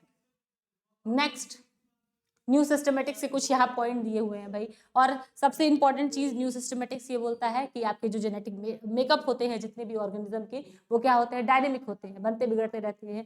कभी हो सकता है कि जो जेनेटिक मेकअप है थोड़ा बेहतर हो जाए, थोड़े बेहतर स्पीसीज को लेके आए, ठीक है। हो सकता है कि और खराब स्पीसीज उससे बनना शुरू हो जाए, ठीक है। तो ये यही चीज बोलता है कि स्पीसीज जो होता है एक डायनेमिक यूनिट है, जो हमेशा क्या होता है, उनके जेनेटिक मेकअप में चेंज आता रहता है, इवोल्यूशन होता रहता है। ये आपका मोस्ट इंपॉर्टेंट टॉपिक है, ठीक है। ये मोस्ट इंपॉर्टेंट पॉइंट है, बाकी पॉइंट्स को आप पढ़िएगा, ठीक है। एम क्या होती है टैक्सोनॉमी की, एम या फिर जितने भी टैक्सोनॉमिस्ट है भाई वो बायोलॉजिकल क्लासिफिकेशन कर क्यों रहे हैं, सबसे बड़ा एम क्या होता है। देखिए सबसे पहले तो इनका एम ये होता है कि आप जितनी भी बायोडाइवर्सिटी है, मतलब जितने भी तरीके के ऑर्गेनिज्म पाए जाते हैं, और मतलब जितने भी तरीके के लिविंग ऑर्गेनिज्म हमारे दुनिया में एग्जिस्ट कर रहे हैं, उनके बारे में जानना है इनको, ठीक है। उनको कलेक्ट करना है, उनको प्रिजर्व करना है, ताकि वो अपनी जान सके कि दुनिया में कितनी तरीके की डाइवर्सिफाई भगवान ने बना के रखा हुआ है, डाइवर्सिटी जो है हमारे दुनिया में दे रखी है, ठीक है। इसके बाद उनको क्या करना, कनेक्ट करना, अरेंज करना, किसके बेसिस पे उनके अंदर कितनी सिमिलैरिटीज है, डिससिमिलैरिटीज है, ठीक है। इसके बाद आपका उनको रिकॉर्ड में रखना, इसको मतलब कह सकते हैं कि आपके एक एक टैक्सॉन को जब आप खोले तो आपको पता चले कि कितने ऑर्गेनिज्म जो है एक टैक्सॉन के अंदर रखा जा सकता है, या फिर कितनी ग्रुपिंग हुई है, ये सारी चीजें, ठीक है। और आपके फिर से उनको अरेंज करना एक हायरार्किकल क्लासिफिकेशन में, ताकि आपके ऑर्गेनिज्म जो भी आपके वर्ल्ड में इतने सारे ऑर्गेनिज्म हैं उनको कैसे ग्रुप में रख के कितनी तरीके से वो सिमिलर है, कोई ऑर्गेनिज्म तो एक ही ग्रुप में रख दिया गया, फिर कुछ ऑर्गेनिज्म ऐसे हैं जो सिमिलर हैं उनको फिर एक ग्रुप में रख दिया गया, ताकि इससे क्या हो कि ऑर्गेनिज्म आपको जब भी पढ़ना हो किसी मतलब आपको नंबर ऑफ ऑर्गेनिज्म बहुत ज्यादा है तो आप उनको क्या करते हैं, छोटे छोटे ग्रुप्स में डिवाइड कर देंगे, तो आपके लिए उनको जानना आसान हो जाएगा। उनकी सिमिलैरिटीज और डिससिमिलैरिटीज की बेसिस पे आप लोग क्या करेंगे, उनकी ग्रुपिंग कर देंगे। तो भाई आपको 10 ऑर्गेनिज्म अगर से 50 ऑर्गेनिज्म है, ठीक है, और उसमें क्या हो रहे हैं, कुछ सिमिलर है कुछ डिसिमिलर है, तो आप लोग कितनी सिमिलैरिटीज दूसरे एक ऑर्गेनिज्म से दूसरे ऑर्गेनिज्म में अगर आप ग्रुपिंग कर देंगे तो आपके नंबर ऑफ ग्रुप जब बढ़ जाएंगे, मतलब कुछ ग्रुप रह जाएंगे, तो आपको पढ़ने में, उनको जानने में आपके लिए आसानी होगी। इसलिए ये आपके जो टैक्सोनॉमिस्ट होते हैं इनका भी यही एम होता है कि जितने वर्ल्ड में ऑर्गेनिज्म है उनको क्या किया जाए, पहले ग्रुपिंग कर दिया जाए, उससे इनकी स्टडी क्या हो जाती है, ईजी हो जाती है, ग्रुप में उनको पढ़ना आसान हो जाता है, ठीक है। बार बार आपको उस ऑर्गेनिज्म के मतलब कैरेक्टरिस्टिक को, कॉमन कैरेक्टरिस्टिक को नहीं ढूंढना पड़ेगा, ये सारी चीजें होती हैं, ठीक है। और उनके जेनेटिक मेकअप को पढ़ना, उनके फाइलोजेनेटिक रिलेशनशिप को पढ़ना, इवोल्यूशन कैसे हुआ, ये सारी चीजें इनके जो है आपके टैक्सोनॉमिस्ट का बेसिकली एम होता है। फिर थर्ड क्वेश्चन है, डिस्क्राइब करना है आपको क्या, डिफरेंट टाइप ऑफ टैक्सोनॉमी। तो आपके टैक्सोनॉमी के सबसे पहले तो आपको पता होना चाहिए कि टैक्सोनॉमी के बहुत सारे टाइप्स हैं, ठीक है, ठीक है। तो जो आपकी सबसे बेसिक एक आपको जो याद रहेगा, ठीक है, जो टैक्सोनॉमी का टाइप होता है इसमें अल्फा, बीटा और गामा, ये 3 तरीके की आपको टैक्सोनॉमी याद रहेगी हमेशा, ठीक है। ये टैक्सोनॉमी आपकी क्या होती है, डिफरेंट होती है। इसके बाद ये आपका फर्स्ट कह सकते हैं कैटेगरी दिया गया है टाइप ऑफ टैक्सोनॉमी में, ठीक है। सेकेंड कैटेगरी आपकी क्या आती है जिसमें टैक्सोनॉमी को क्लासिफाई किया गया है, इसमें आपके क्या आते हैं, न्यूमेरिकल टैक्सोनॉमी,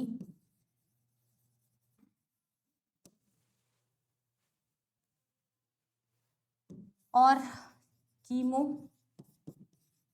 टैक्सोनॉमी, ठीक है। एक आपका आता है साइटो टैक्सोनॉमी, एक आता है आपका कैरियो टैक्सोनॉमी।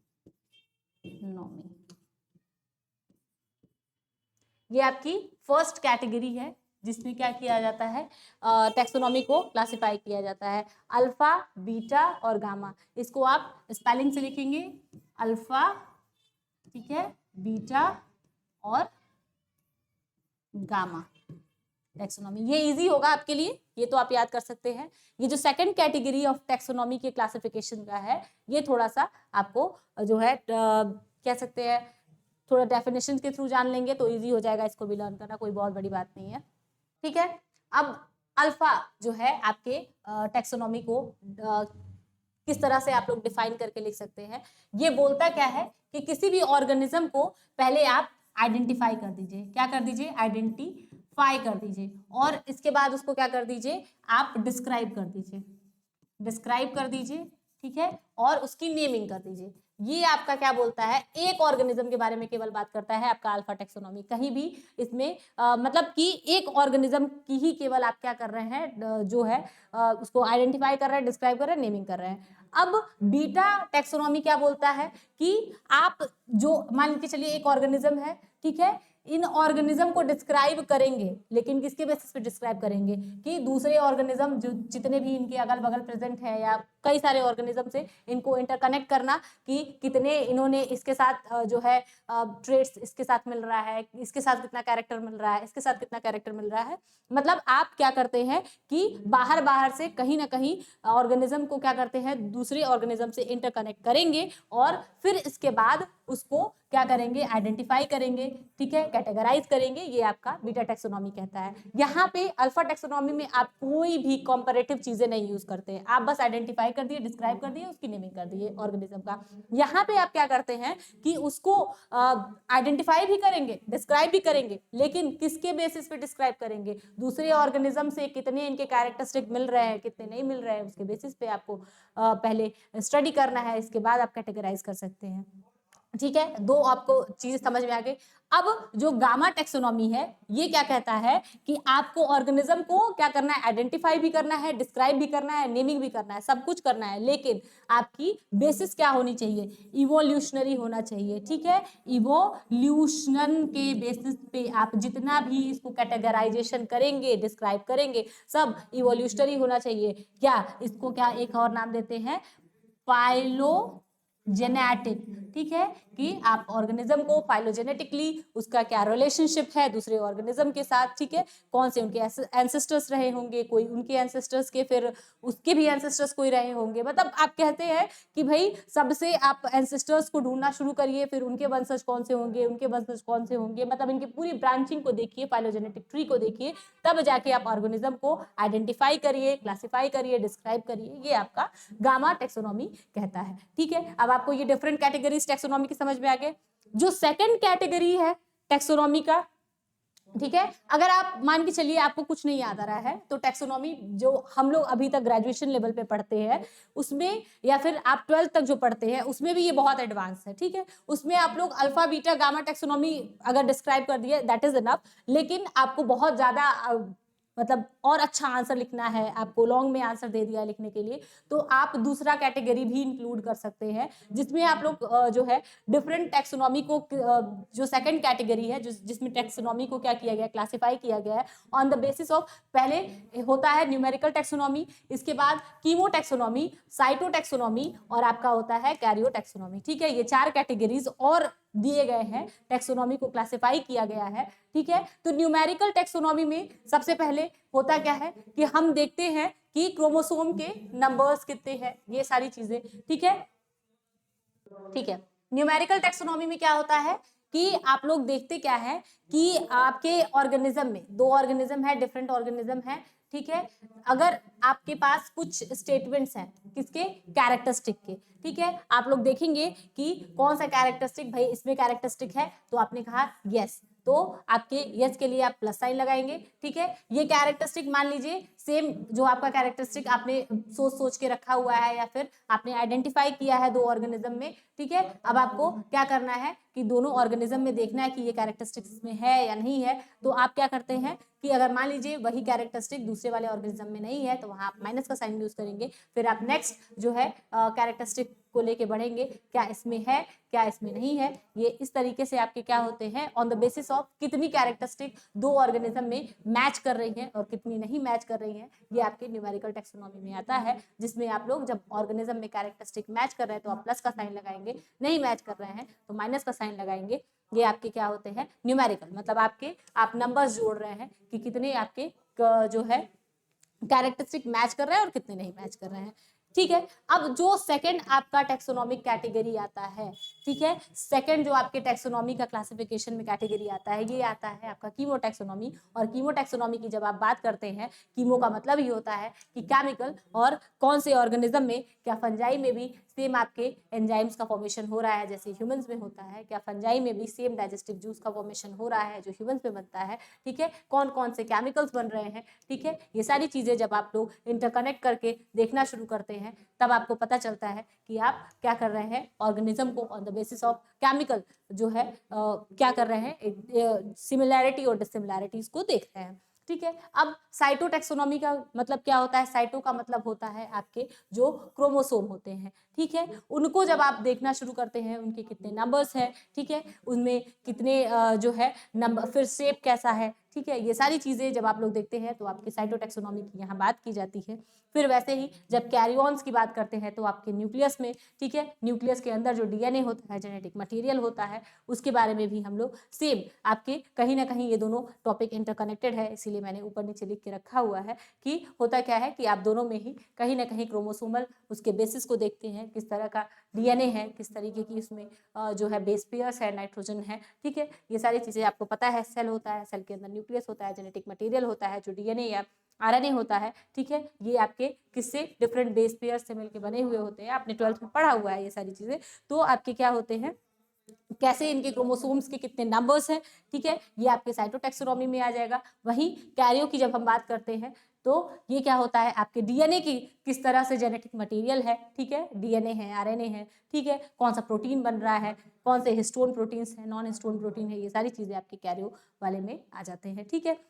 अब ये आपका क्या है, दो कैटेगरी था, फिर से मैं बता दे रही हूँ, टेक्सोनॉमी को आपने क्या किया है, दो कैटेगरीज में या दो टाइप में डिवाइड किया गया है। पहला जो आपने डिवाइड किया फर्स्ट कैटेगरी था जिसमें अल्फा बीटा गामा, आपको इतना याद है तो आप इतना ही लिखिए, और ज्यादा आपको ज्ञान रखने की जरूरत है, अगर लॉन्ग में क्वेश्चन दिया हुआ है तो आप इन कैटेगरीज को भी इंक्लूड कर सकते हैं, ठीक है। स्पेशली आपके दोनों ही कैटेगरीज आपने बता दिया है, अगर आपको आता है तो बहुत अच्छी बात है, अदरवाइज आप इसको याद करिए या फिर इसको याद करिए या दोनों को याद करके रखिए, ठीक है। नेक्स्ट आपका एक क्वेश्चन फ्रेम होता है, ठीक है, ये यूनिट 1 से, जो क्या है कि international code of geological nomenclature, और इसका फंक्शन क्या है, तो मैंने आपको बताया हुआ है कि आपके ICZN जो होते हैं, ये होते क्या है, किसी भी नए ऑर्गेनिज्म को कैसे उनको नेम किया जाएगा, उनके सेट्स ऑफ रूल्स दिए जाते हैं, ठीक है। बहुत सारे ऐसे रूल है जिसमें बताया जाता है, जिसमें कैरोलस लिनियस का सबसे जो आपका होता है बायो, ठीक है, नॉमियल नॉमेनक्लेचर, किसी स्पीसीज को जब आप नेमिंग देते हैं तो एक आप उसको क्या करते हैं, जीनस नेम देते हैं, दूसरा स्पीसीज नेम देते हैं, ठीक है। और क्या और रूल्स होते हैं, जीनस को हमेशा क्या कैपिटल लेटर से लिखते हैं, ठीक है, और स्पीसीज को हमेशा स्मॉल लेटर से लिखते हैं, ठीक है। इसके साथ साथ आपको ये बताया जाता है कि जब भी आप जो है जीनस होता है हैंड रिटन, मतलब अगर आप हाथ से किसी ऑर्गेनिज्म का बायोलॉजिकल ये जो है बायनोमियल नॉमेनक्लेचर लिख रहे हैं तो उसको हमेशा अंडरलाइन करिए, और आपके जब भी प्रिंटेड होते हैं तो इटैलिक्स में होते हैं, ठीक है, उसमें अंडरलाइनिंग की जरूरत नहीं होती। ये सारे आपके डिफरेंट तरीके दिए हुए हैं जो आपके नॉमेनक्लेचर के, जिसको रूल कहा जाता है, और इनका फंक्शन क्या होता है, किसी भी न्यू ऑर्गेनिज्म को क्या करना, उसको ग्रीक या फिर जब अभी मैंने बताया है कि डेड लैंग्वेज में उनकी नेमिंग करना, यही आपका क्या होता है, जूलॉजिकल नॉमेनक्लेचर होता है, ठीक है। और इसके सेट्स ऑफ रूल, ठीक है, ये सारी चीजें उसके रूल्स होते हैं। और इसकी हिस्ट्री, हाँ, एक आपका जो इम्पोर्टेंट है हिस्ट्री, कि कैसे आपके जूलॉजिकल नॉमेनक्लेचर या फिर ये कह लीजिए जो ऑर्गेनाइजेशन, ये जो आपके रूल कोड्स ये जो बनाए गए हैं, ठीक है, इसकी हिस्ट्री मतलब कहाँ से शुरू हुई भाई, किसने जो सबसे पहले सोचा कि ऑर्गेनिज्म को, अरे भाई सारे ऑर्गेनिज्म को एक नाम देना चाहिए, फिर इसके बाद उनके ऊपर फिर डिफरेंट ऑर्गेनाइजेशंस बैठना शुरू हुए कि ठीक है हम लोग जो है अब एक जो है ऑर्गेनाइजेशन बनाएंगे जिसमें हम लोग क्या करेंगे, डिसाइड करेंगे किसी ऑर्गेनिज्म को क्या नाम देना है, इंटरनेशनल उसकी नेमिंग कैसे करनी है। जो एक ऑर्गेनिज्म को अगर इंटरनेशनली किसी एक नाम से बुलाया जाएगा तो फिर इस ऑर्गेनिज्म का नेम जो है जिस भी दुनिया में जिस भी शहर में या फिर जिस भी आपके डिफरेंट कह सकते हैं कंट्रीज में इसी नाम से इनको जाना जाएगा। अगर मतलब एक नाम बोल दिया गया होमोसेपियंस, मतलब होता ही है कि आपके ये ह्यूमन की बात की जा रही है, ठीक है। इस तरीके से उनके नेम को कभी चेंज नहीं किया जा सकता है। इंटरनेशनली उनके नेम को क्या किया गया है, कह सकते हैं आइडेंटिफाई करा दिया गया है, ठीक है। ये आपके डिफरेंट जो है बार बार जो बहुत सारे संगठन बने हुए थे, इसके बाद बहुत सारे संगठन फिर मिलके एक संगठन का फॉर्मेशन किए और कैसे इनकी हिस्ट्री जो है, इसकी हिस्ट्री के बारे में थोड़ा सा मैं डिस्कस कर लेती हूँ, ठीक है। चलिए, ये आपके हिस्ट्री में जहाँ पे मतलब हिस्ट्री आपकी कुछ है इंटरनेशनल, जब ये आपके काउंसिल बने या फिर आपका जो ये है कोड्स बना, किसके लिए, किसी भी ऑर्गेनिज्म को नॉमेनक्लेचर करने के लिए या फिर उनका नाम रखने के लिए। ये आपके स्टार्ट कहाँ से हुआ था, किनको सबसे पहले फील हुआ कि भाई हमें एक ग्रुप बनाना चाहिए, तो ब्रिटिश जो थी एक एसोसिएशन था या फिर एक कह लीजिए एक संगठन था, British association of advancement of science 1842 में इन्होंने सोचा कि हमें सबसे पहले ये कदम उठाना चाहिए कि हम ऑर्गेनिज्म की नेमिंग करना शुरू करें, जो नए नए ऑर्गेनिज्म पाए जाते हैं उनको हम लोग इंटरनेशनल एक नाम देना शुरू करें। फिर वैसे ही अमेरिका का जो एक एसोसिएशन था साइंस एडवांसमेंट के लिए, तो इन्होंने भी सेम, इनको भी लगा कि नहीं नहीं नाम तो होना ही चाहिए हर ऑर्गेनिज्म का इंटरनेशनल लेवल पे, ठीक है। फिर इसके बाद आपके जर्मनी, फ्रांस जो है और सोवियत यूनियन जो है, इन लोगों को भी ये फील हुआ कि ऑर्गेनिज्म को इंटरनेशनली एक नाम से ही जाना जाना चाहिए। बहुत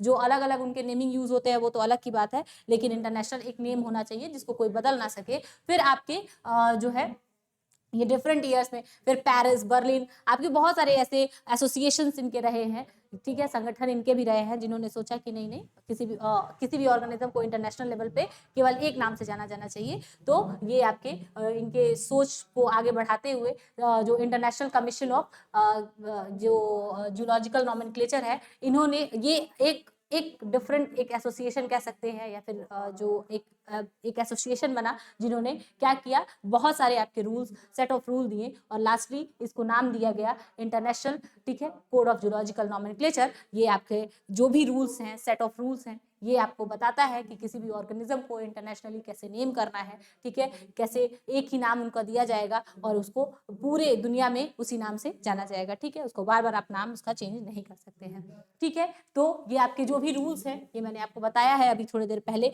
कि हैंड रिटन होगा तो क्या रूल होगा, जो प्रिंटेड होगा तो क्या रूल होगा, ठीक है, आपको जीनस नेम कैपिटल लिखना है, स्पीसीज नेम स्मॉल लेटर में लिखना है, ये सारी चीजें आपके डिफरेंट रूल में आपके जो होता है आता है। अब नेक्स्ट क्वेश्चन आपका क्या फ्रेम होता है, definition, basic concept, importance of taxonomy और बायोसिस्टेमेटिक्स। तो आपको पता है कि आपको मैंने ये बता के रखा हुआ है, सेम जो रिपीटेड क्वेश्चन है ये, टैक्सोनॉमी और बायोसिस्टेमेटिक्स की क्या बेसिक कॉन्सेप्ट होती है, डेफिनेशन क्या होता है, ये सारी चीजें आप बता लेंगे। और इसका इंपॉर्टेंस क्या होता है टैक्सोनॉमी का, ये भी मैंने आपको बता के रखा हुआ है कि टैक्सोनॉमी को टैक्सोनॉमिक्स के अकॉर्डिंग क्या इनकी इंपॉर्टेंस होती है, क्यों किसी भी ऑर्गेनिज्म को आप क्लासिफाई कर रहे हैं, ताकि आपके जो ऑर्गेनिज्म है, इतने सारे डाइवर्सिटी है ऑर्गेनिज्म की हमारे जो पूरे अर्थ पे, उसको क्या किया जाए, एक ग्रुप में अगर हम रखते हैं तो उनकी स्टडी ईजी हो जाती है, उनके बारे में जानना ईजी हो जाता है, किस ऑर्गेनिज्म से हमें कितना फायदा है या कितना हमारे इकोलॉजिकल वो एक सिस्टम में कितना पार्टिसिपेट कर रहे हैं, कितना नहीं कर रहे हैं, कितने आपके इकोलॉजिकल बैलेंस को बना रहे हैं, ठीक है। आप फूड चेन, फूड वेव के बारे में जानते होंगे।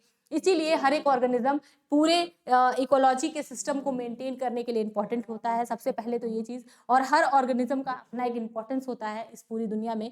ये सारी चीजें जानने के लिए हमें टैक्सोनॉमी जानना बहुत जरूरी होता है, ठीक है। और बायोसिस्टमेटिक्स का मतलब ये होता है कि भाई आप एक सेट ऑफ रूल बना रहे हैं, उसको इवोल्यूशन से भी जोड़ रहे हैं, ताकि आप जान सके कि वो कहाँ से आए हैं, ठीक है। ये सारी चीजें आपकी डिस्कस हो चुकी है। नेक्स्ट आपका क्या है कि टाइप ऑफ टैक्सोनॉमी, अगेन कि टैक्सोनॉमी के कितने अल्फा बीटा गामा मैंने आपको बता के रखा हुआ है, और उसमें और इंक्लूडिव है numerical, cyto taxonomy, chemical taxonomy, ये सारी चीजें आप जानते हैं, ठीक है।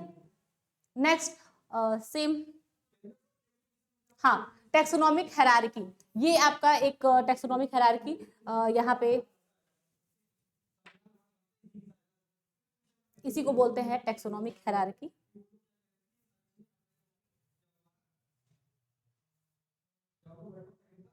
ठीक है, kingdom, phylum, class, order, family, genus, species, ये आपका जो टैक्सोनॉमिक हायरार्की होता है, ठीक है, इसको बोलते हैं टैक्सोनॉमिक हायरार्की। और ऑर्गेनिज्म में कितनी सिमिलैरिटी है, डिससिमिलैरिटी है, सबसे ज्यादा सिमिलर ऑर्गेनिज्म कहाँ आते हैं, एक स्पीसीज में आते हैं, दो सिमिलर स्पीसीज एक जीनस के अंदर आते हैं, ठीक है, दो सिमिलर जीनस एक फैमिली के अंदर आते हैं। ये आपका क्या होता है, टैक्सोनॉमिक हायरार्की होता है। एक एक जो आपके कैटेगरी है इसको हम लोग टैक्सॉन बोलते हैं, ठीक है, टैक्सॉन बोलते हैं। और टैक्सोनॉमी जो होता है मतलब होता है कि आप किसी भी ऑर्गेनिज्म को अरेंज कर रहे हैं, ठीक है, on the basis of their similarity and dissimilarity, यही आपकी टैक्सोनॉमी होती है। इससे ज्यादा आपके क्वेश्चन यूनिट 1 से फ्रेम नहीं होने वाले हैं, ठीक है। अब यूनिट 2 में कौन कौन से इंपॉर्टेंट क्वेश्चन है इसके बारे में हम लोग डिस्कस करते हैं, ठीक है।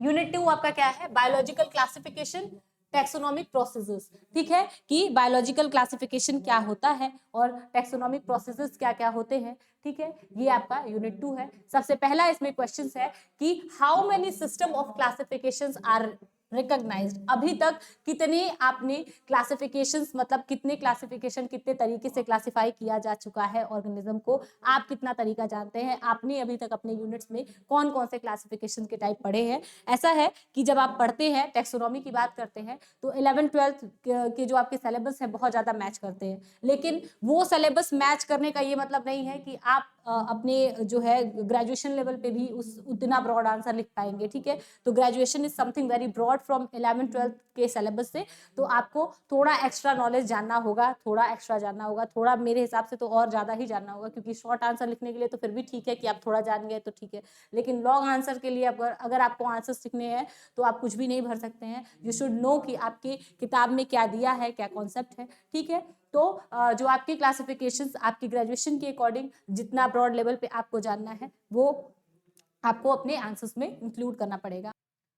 जब आपके क्लासिफिकेशन के टाइप्स आते हैं तो दो क्लासिफिकेशंस आप जानते हैं, ठीक है, जो आपके पूरे ऑर्गेनिज्म को जब क्लासिफाई किया गया है, किस किस बेसिस पे क्लासिफिकेशन दिया गया है, ठीक है, दो आते हैं इसमें, बेसिकली दो कैटेगरीज आते हैं। सबसे पहला आपका ए क्या होता है, आर्टिफिशियल, ठीक है, क्लासिफिकेशन, और दूसरा क्या होता है आपका जो है नेचुरल क्लासिफिकेशन।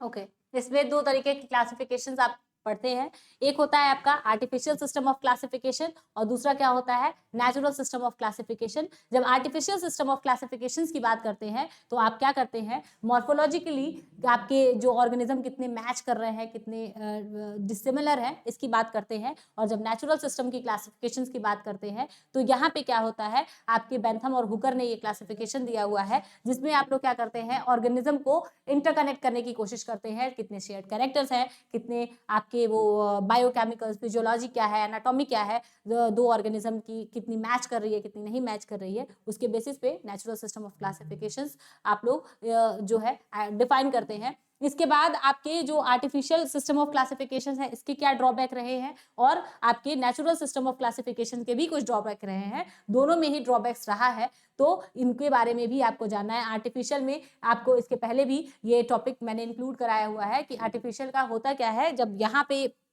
आप बात करते हैं तो कुछ ही ऐसे कैरेक्टर्स होते हैं जिसके बेसिस पे हम लोग किसी ऑर्गेनिज्म से दूसरे ऑर्गेनिज्म को कनेक्ट कर पाते हैं, ठीक है। और मॉर्फोलॉजी आप कितना ही किसी को ऊपर ऊपर से देख के कितना कनेक्ट कर पाएंगे, वहीं आपका नेचुरल सिस्टम जो होता है इसमें क्या होता है, थोड़ा सा आपका ब्रॉड लेवल हो जाता है क्लासिफाई करने का, ऑर्गेनिज्म को उनके बीच में सिमिलैरिटीज और डिसिमिलैरिटीज को कनेक्ट करना थोड़ा और क्या हो जाता है, ईजी हो जाता है। तो नेचुरल सिस्टम ऑफ क्लासिफिकेशन जो है मोर एडवांस है देन आर्टिफिशियल आपके सिस्टम ऑफ क्लासिफिकेशन से, ठीक है। नेक्स्ट आपका क्वेश्चन क्या है,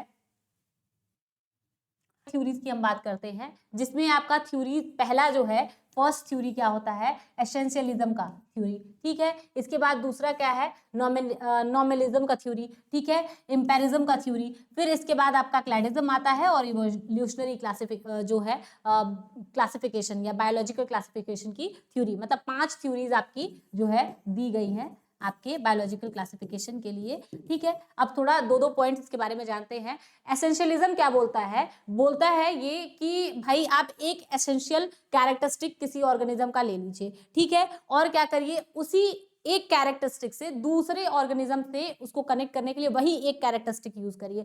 कई बार ऐसे होता है, मान के चलिए 3 ऐसे ऑर्गेनिज्म हैं जो, मतलब आप मानिए कि आप एक को क्या कर रहे हैं, कंपेयर कर रहे हैं, दोनों जो ये आपका ये ऑर्गेनिज्म है, आप बी और सी से इसको कंपेयर कर रहे हैं। कुछ आपका कैरेक्टरिस्टिक बी से भी मिलता होगा, कुछ कैरेक्टरिस्टिक सी से भी मिलता होगा, लेकिन जब आप एसेंशियलिज्म की बात करते हैं तो केवल आपको एक सुपीरियर कह सकते हैं, एक कैरेक्टरिस्टिक लेना है जो आपको, जिससे वो मैच कर रहा हो, बस आप कह सकते हैं कि वही दोनों सिमिलर है, जो थर्ड वाले को आपको डिस्कार्ड करना पड़ेगा। तो इसमें एक ड्रॉबैक ये था कि भाई आप किसी एक सुपीरियर कैरेक्टर को लेके दो ऑर्गेनिज्म को कनेक्ट नहीं कर सकते हैं। कई बार ऐसे होता है कि हो सकता है कि इस ऑर्गेनिज्म में वो कैरेक्टरिस्टिक मिल गया हो जो ए वाले ऑर्गेनिज्म की कैरेक्टरिस्टिक को आप आइडेंटिफाई करना चाहते हैं या आप जिससे कनेक्ट कर रहे हैं। हो सकता है कि वो कैरेक्टरिस्टिक सी से ना मिल रहा हो, लेकिन उसके अलावे बहुत सारे ऐसे कैरेक्टरिस्टिक होंगे जो सी से मैच कर रहे होंगे, या मोस्ट ऑफ द कैरेक्टरिस्टिक ऐसा होता होगा जो ए और सी में कॉमन होगा, वही कैरेक्टरिस्टिक बी से कॉमन नहीं होगा ए और बी में। ठीक है, तो आप ये नहीं कह सकते हैं कि एक कैरेक्टर के बेसिस पे, एक ट्रेट के बेसिस पे आप दो ऑर्गेनिज्म को कह दे कि नहीं नहीं ये दोनों एक ही कैटेगरी में रखे जाएंगे। ठीक है, वही आपका नॉमिनलिज्म क्या बोलता है, एक मिनट, ये बोलता है कि आपके जब भी एक ऑर्गेनिज्म को आप क्या कर रहे हैं, आइडेंटिफाई कर रहे हैं, तो केवल एक ही ऑर्गेनिज्म को आइडेंटिफाई करिए, उसी को डिस्क्राइब करिए, उसको इंटरकनेक्ट करने की किसी से जरूरत नहीं है। ठीक है, वहीं आपका एम्पेरिज्म क्या बोलता है, आपका जो एम्पेरिज्म है ये चीज बोलता है कि दो ऑर्गेनिज्म को आप इंटरकनेक्ट करिए, उसको इवेल्युएट करिए मॉर्फोलॉजिकल बेसिस पे। ठीक है, तो ये आपके एम्पेरिज्म में आ जाता है। फिर क्लैडिज्म क्या बोलता है, ठीक है, क्लैडिज्म क्या बोलता है कि आप देखिए जूलॉजिकल टाइम स्केल से किस आपके एरा में कौन सा ऑर्गेनिज्म आया था, और फिर इसके बाद उस ऑर्गेनिज्म से उसके कितने ब्रांचिंग हुए, या फिर कह लीजिए उसके कितने जो है वंशज निकले। ये सारी चीजें आपको देखना है, किस एरा में वो खत्म हो गए थे। ठीक है, ये सारी चीजें आपके क्या होता है, ये आपका जूलॉजिकल एक टाइम स्केल है, ये आपने बहुत पहले आपके 11th या 12th में आपने ये चीजें देखी होंगी, जहां पे क्या होता है ऑर्गेनिज्म को किस पीरियड में वो आए थे, ठीक है, उनके बेसिस पे आप उनके जो है उनको क्लासिफाई करके रखते हैं। ठीक है, उनके डिफरेंट जो है कैटेगरीज बनाते हैं, किस एरा में वो आए थे। ठीक है, तो इनके यहाँ पे आपको ये देखना है कि किस एरा में जो है वो एक्सटिंक्ट हो गए थे। ठीक है, कोई ऑर्गेनिज्म किस एरा में एक्सटिंक्ट हुआ था, फिर उसके कितने एंसेस्टर्स बने, ये सारी चीजें आप जूलॉजिकल टाइम स्केल से जब क्या करते हैं, इंटरकनेक्ट करके पढ़ते हैं, तो आपका क्लैडिज्म का केस आता है। ठीक है, या क्लैडिज्म में आप उसको इन्वॉल्व करते हैं। ये आपका आइडेंटिफाई या बायोलॉजिकल क्लासिफिकेशन एक तरीका है। ठीक है, इसके बाद नेक्स्ट आपका जो लास्ट में है इवोल्यूशनरी क्लासिफिकेशन। यहाँ पे आप क्या करते हैं, दो ऑर्गेनिज्म को कहाँ से मतलब उनके एंसेस्टर्स कौन से हैं, ये सारी चीजें आप लोग इवोल्यूशन के बेसिस पे जब कनेक्ट करना शुरू करते हैं कि एक एंसेस्टर है उससे कितने आपके ऑर्गेनिज्म जो है, कितने सारे उसके जो है डिस्केंडेंट्स निकले होंगे या कितने वंशज निकले होंगे, फिर उनके वंशज से कौन से वंशज निकले होंगे, जब इसकी आप लोग बात करते हैं, या दो आपके ऑर्गेनिज्म है इंटरकनेक्ट हो रहे हैं या कितने सिमिलर हैं, तो आप एक उसको एंसेस्टर से जोड़ रहे हैं, फिर ये जो एंसेस्टर है ये कितना सिमिलर है किसी और एंसेस्टर से, जब ऐसे आप एक फाइलोजेनेटिक ट्री बनाते हैं तो इवोल्यूशनरी क्लासिफिकेशन आपका यहाँ पे इन्वॉल्व हो जाता है। ठीक है, तो क्लैडिज्म में क्या अंतर है भाई, आप जूलॉजिकल टाइम स्केल से जोड़ रहे हैं। ठीक है, कि किस एरा में ऑर्गेनिज्म आया होगा, उसकी कितनी ब्रांचिंग हुई होगी, कब वो मरा होगा। ठीक है, और वहीं इवोल्यूशन की जब आप बात करते हैं तो बस आप एंसेस्टर्स को जोड़ते चले जाते हैं। ठीक है, आप नेक्स्ट आपका क्वेश्चन है कि मीनिंग क्या होती है कलेक्शन इन टैक्सोनॉमी, मतलब आप कलेक्शन एक तो पहले कितने तरीके का होता है, मेथड ऑफ कलेक्शंस। ठीक है, और इसका मतलब क्या होता है। ठीक है, बहुत इजी है कि मेथड ऑफ कलेक्शन, अब टैक्सोनॉमी को किसी भी जो है बायोलॉजिकली किसी ऑर्गेनिज्म को आपको प्रिजर्व करना है या कलेक्ट करना है, कंजर्व करना है, तो आपके मेथड्स क्या होते हैं। ठीक है, ये सारी चीजें आपकी इसमें इन्वॉल्व होती हैं। इसके पहले भी मैंने आपको बताया हुआ है कि कलेक्शन के कौन कौन से टाइप होते हैं जिसमें आप लोग यूज करते हैं ऑर्गेनिज्म को कलेक्ट करने के लिए, उसको प्रिजर्व करने के लिए। तो एक बताया था मैंने ड्राई, ठीक है, एक बताया था वेट, ये कलेक्शन है आपका, ये भी कलेक्शन है पहला, दूसरा, तीसरा आपका आता है एक होता है आपका लो टेम्परेचर कलेक्शन और एक होता है माइक्रोस्कोपी कलेक्शन।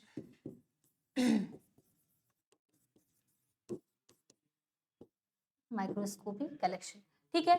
तो आपके ड्राई वाले में क्या आता है, किसी भी ऑर्गेनिज्म को आप पूरी अच्छी तरीके से उसको सुखा के फिर क्या कर रहे हैं, आप उसको कलेक्ट करके रखे हुए हैं, ठीक है। ज्यादातर फॉसिल फ्यूल्स में जो आपके फॉसिल्स होते हैं, फॉसिल्स की स्टडी में, सॉरी फॉसिल फ्यूल नहीं, फॉसिल के स्टडी में आप लोग क्या करते हैं, ड्राई कलेक्शन का जो है यूज करते हैं कि आप ऑर्गेनिज्म को पूरी अच्छी तरीके से ड्राई कर लिए हैं, ठीक है। जैसे हर्बेरियम में भी हम लोग ड्राई कलेक्शन ही करते हैं भाई।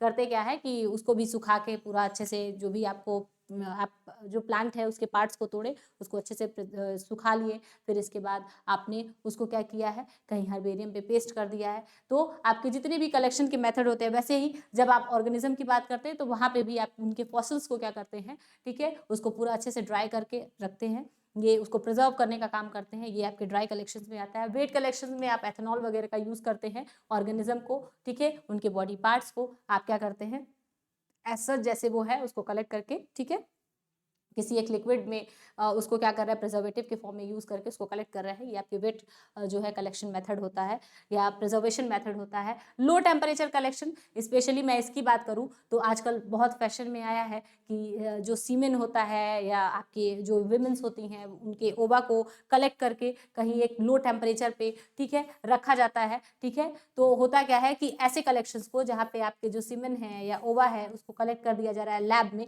बहुत ही लो टेम्परेचर पे किसी एक लिक्विड में, ठीक है। तो एक पर्टिकुलर लिक्विड में नाइट्रोजन वगैरह जो यूज करते हैं, ठीक है, ये आपके क्या आते हैं, लो जो टेम्परेचर कलेक्शन में आता है। वहीं आपके माइक्रोस्कोपी आपके कलेक्शंस में आपके बहुत सारे ऐसे हैं, हेयर है, स्केल है, उसके छोटे छोटे बॉडी के पार्ट्स को तोड़ तोड़ के क्या किया जाए, उसको एक स्लाइड में या फिर क्या किया जाए, छोटे छोटे पार्ट्स में उसको तोड़ के जो है आपको स्टडी करने के लिए रखा जाए। तो ये क्या होते हैं, आपके माइक्रोस्कोपी कलेक्शन में आते हैं, ठीक है। ये आपके 4 तरीके का कलेक्शन होता है, ये मैंने आपको बता दिया है। नेक्स्ट आपके क्वेश्चन की तरफ बढ़े कि टेक्सोनोमिक टूल क्या होते हैं आपके बायोलॉजिकल क्लासिफिकेशन के। तो टेक्सोनोमिक टूल का मतलब ये होता है कि जब भी आप किसी ऑर्गेनिज्म को क्या कर रहे हैं, क्लासिफाई कर रहे हैं, तो उनके क्या क्या टूल्स आप यूज करते हैं।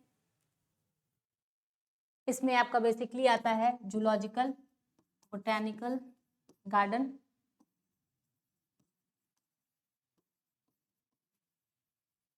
ठीक है, जूलॉजिकल, फिर आपका सेकंड बोटेनिकल गार्डन आता है, तीसरा आपका हर्बेरियम और क्या आता है, म्यूजियम।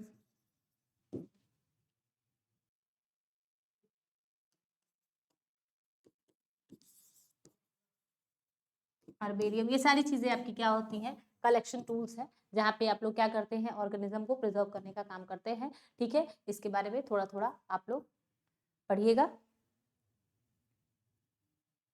प्रोसेस क्या होता है किसी ऑर्गेनिज्म को प्रिजर्व करने का, ठीक है। जो आपके प्रिजर्वेशन होते हैं स्पीसीज के, इसके लिए आपको फिक्सेशन करना और दूसरी चीज ये होती है कि आपके प्रिजर्वेटिव कौन कौन से यूज कर रहे हैं। तो आपके जो स्पेशल आपके क्या होते हैं, स्टेप्स होते हैं, ठीक है। तो होता क्या है कि आप जब भी किसी स्पीसीज को प्रिजर्व करना है तो उसके पहले तो स्टेप क्या क्या होते हैं कि उनको प्रिजर्व करने के लिए आप कौन कौन से स्टेप यूज करते हैं। देखिए पहला क्या है, यूथेनाइजिंग। यूथेनाइजिंग का मतलब होता है किसी भी ऑर्गेनिज्म को आप मार रहे हैं तो जब भी उसको इस तरह से किल करिए कि उसके बॉडी में कोई डैमेज, उसकी जो बॉडी पार्ट है वो डैमेज ना हो, ठीक है। ये आपका यूथेनाइजिंग का तरीका होता है। इसके बाद आप प्रिजर्वेटिव जब उसके अंदर डाल रहे हैं या फिर ऑर्गेनिज्म को प्रिजर्व करने के लिए जो केमिकल्स यूज कर रहे हैं उनको इंजेक्शन के थ्रू और बॉडी में स्लिटिंग, मतलब किस किस आप बॉडी के किस किस पार्ट में, स्लिट्स मतलब होता है होल में, ठीक है, किस किस होल में इंजेक्शन को क्या कर रहे हैं, निडल को चुभा रहे हैं और इंजेक्ट कर रहे हैं केमिकल्स को। ये एक बहुत अच्छा एक तरीके से होता है और ये तरीका जो होता है फॉलोड होता है। एक आपका ब्रांच है IAUCAU, ठीक है, ये आपका वेट, ठीक है, international animal care, sorry international animal care and use committee, ठीक है। ये पूरा आपका एक कमेटी है जो आपकी ऑर्गेनिज्म को कैसे मारना है, एक सही मेथड क्या होता है कि उनको अनडैमेज किए उसको कैसे मार रहे हैं, फिर उसकी इंजेक्शन और स्लिटिंग कैसे, आप प्रिजर्वेटिव उसमें केमिकल्स जो है आप इंजेक्ट कर रहे हैं, ठीक है। इसके बाद उनको फिक्स करना एक रिलैक्स मोड पे, ये आपका क्या होता है, तरीका होता है आपके किसी भी ऑर्गेनिज्म को जब प्रिजर्व करना होता है। फिर उनको लेवलिंग करना, ठीक है, कि आप लेवल कर रहे हैं कौन सा स्पेसिमेन है, उनको स्टोर करना, ये आपके 5 आपके स्टेप्स इंक्लूड होते हैं कभी भी आप किसी स्पीसीज को प्रिजर्व कर रहे हैं, ठीक है। इसके लिए नेक्स्ट क्वेश्चन है आपका theories of biological classification. There were many theories which were given. ये theories of biological classification, I think this one is repeated question, यहाँ पे इसको मैंने आपको बता के रखा हुआ है, ठीक है। नेक्स्ट क्या आपका क्वेश्चन है, यूनिट 3। तो बाकी 2 यूनिट्स के जो आपके क्वेश्चन है यूनिट 3 और 4, उसको हम लोग दूसरे नेक्स्ट वीडियो में डिस्कस करेंगे, ठीक है। तो अभी के लिए thank you so much. Hope आपकी ये जो क्लासेस आज की रही है बहुत इंफॉर्मेटिव होगी आपके एग्जाम के लिए। All the very best. और मैंने कोशिश किया है कि जितने इंपॉर्टेंट क्वेश्चंस हैं, जितने इंपॉर्टेंट कॉन्सेप्ट है, मैं उसको कवर कर सकूं एक वीडियो में। Thank you so much.